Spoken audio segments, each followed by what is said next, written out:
International Knowledge Festival?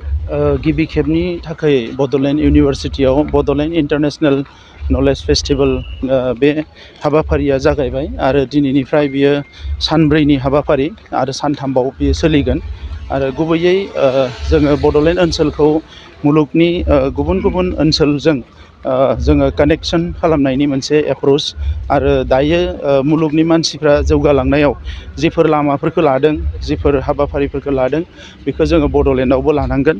गोबाव बोसोर जों सोमावसारबाय, गोबाव बोसोर बायदिसिना थासारियाव जों थाबोबाय।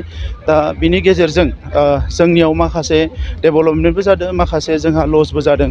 नाथाय दिनैनि समा खावलायो जे जोङो जेसेबां हायो थाबैनो मुलुगनि गुबुन गुबुन जौगानाय आइडियाफोरखौ, गियानफोरखौ, नलेजफोरखौ लानांगौ आरो जोंनि फैबाय थानाय जेनेरेसना बे दिगजों आवगायलांनांगौ। बेवहाय जेबो गोनो गोथो जानो नाङा। दा नंखायनो दिनै महम्मद इउनिस बिथाङा मुलुगनि सासे गिदिरथार दैदेनगिरि। बिथांखौ जोङो इक'नमिस्ट होननानै मिथिगौ आरो बिथांजों लोगोसे जोंनियाव सासे एन्टारप्रिनारबो फैगासिनो दङ, पद्मश्री साबजि भाई धलाकिया होननाय। सोलोंथाइनि बिथिङाव सासे गिदिर लिडार, वर्ल्डआव मिथिजानाय सनम वांचुक बिथाङा फैगासिनो दङ। पिस बिल्डिंनि सायाव गोबाव बोसोर खामानि मावनाय, गोबां बान्था मोननाय साक्सेसफुल सासे दैदेनगिरि निकितु इरालु बिथाङा फैगासिनो दङ, सफैखाबाय।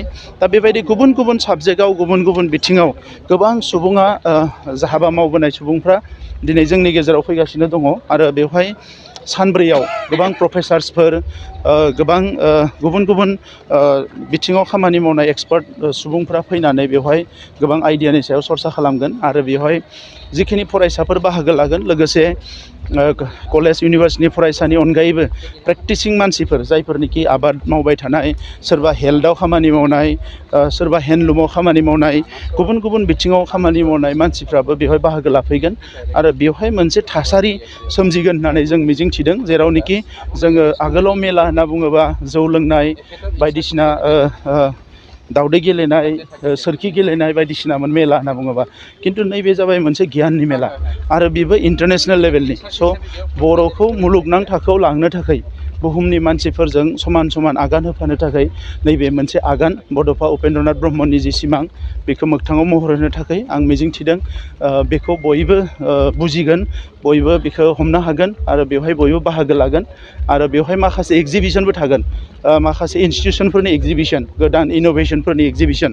दा बेफोरखौ जोंनि फरायसा, जोंनि लाइमोनफ्रा नायनानै गोबां एनकारेज मोनगोन। दा बेनिखायनो आं सानदों जे बे हाबाफारियाव बयबो लैहोर लैहोर बाहागो लाफैनांगौ आरो साक्सेस खालामनांगौ। एमनि पाइप थांगासिनो दङ, बियो मिथिया। फरायनो मोनै फरायसाफोरनि थाखाय दिनै जोङो जोंनि स्कुल एडाप्सन जों प्रग्राम लादों, बेखौ बियो मिथिया, गोबां बाथ्राखौ बियो मिथिया। स' गोदानै राजखान्थि खालामदो जेला गोबां खोथा बुंगोन, बेवहाय आंहा बुंनांगौ गैया। गोदानै जिहेथु बिथाङा राजखान्थि मावनो ओंखारदों, जोबोद गाहाम हामलायनाय बावहरबाय।